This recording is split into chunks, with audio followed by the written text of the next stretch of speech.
5 ways to find fulfillment in life while being married. My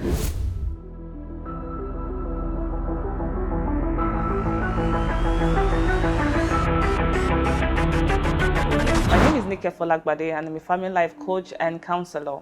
Now, when you get married, you must understand that that is not the final destination of your life. Yes, physically it may look like that, but there's so many other parts of your life that must continue to function. If you want to avoid being clingy, desperate, and just pressurized by marriage, it is important that you discover yourself, really discover your identity and go on a purposeful journey that can help you to find purpose even in and out of your marriage. So, number one would be that you need to learn to spend time with yourself.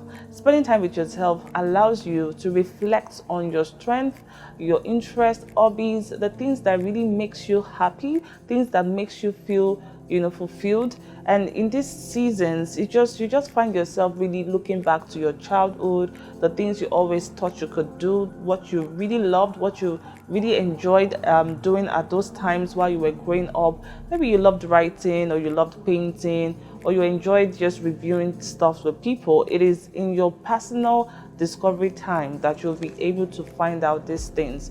But if all you do is just spend time with your spouse alone, with your children and friends, and never with yourself, you might really not find out so much about yourself.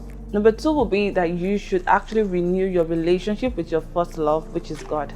Now, while you're married to your heavenly spouse, don't forget that you're still a bride of Christ. And when God created Adam and put him in the Garden of Eden, remember that he was enjoying fellowship with God and tending to his assignment, and then Eve came. So while you're married, you must continue to experience that level of fellowship with God. You must continue to also fulfill the dominion mandate, and all of this will flow out of your relationship with God. So don't stop spending time with God. Don't be a hot and cold Christian. Stand firm and let that be a true source and anchor even in your marriage. The third thing is for you to engage in wholesome resources.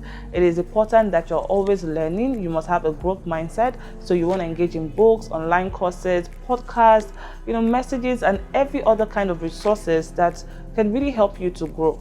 This would enable you to be a true contributor and a valuable person right inside of your marriage. This will enable you to be able to have conversations with your spouse where you definitely have intelligent conversations and additions, even in terms of business and every other thing that both of you do together. The fourth thing to do is to join a community. You see, man was not made to be in isolation. And one thing you would understand is your spouse may not be able to fulfill every of your need in marriage. And what I mean by this is sometimes you need a mentor, sometimes you need a business coach, a fitness instructor.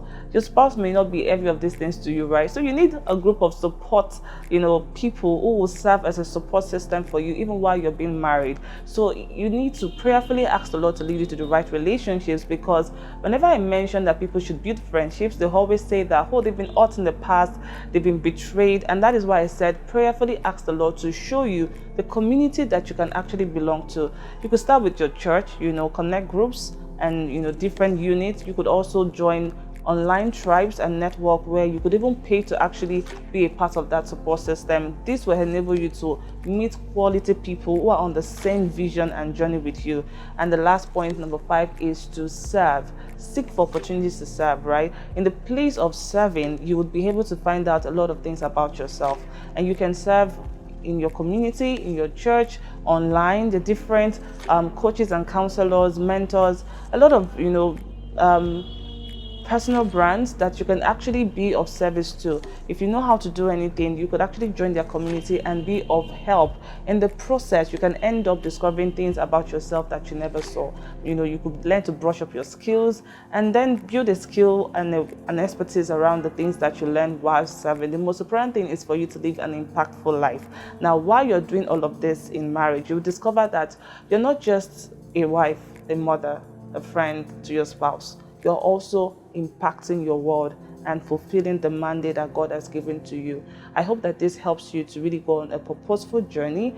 And remember, buy wisdom and keep it. If you want to learn more about discovering yourself and making your marriage work, don't forget to get any of my books and head over to my site, nikefolagbade.com. Have a fantastic time.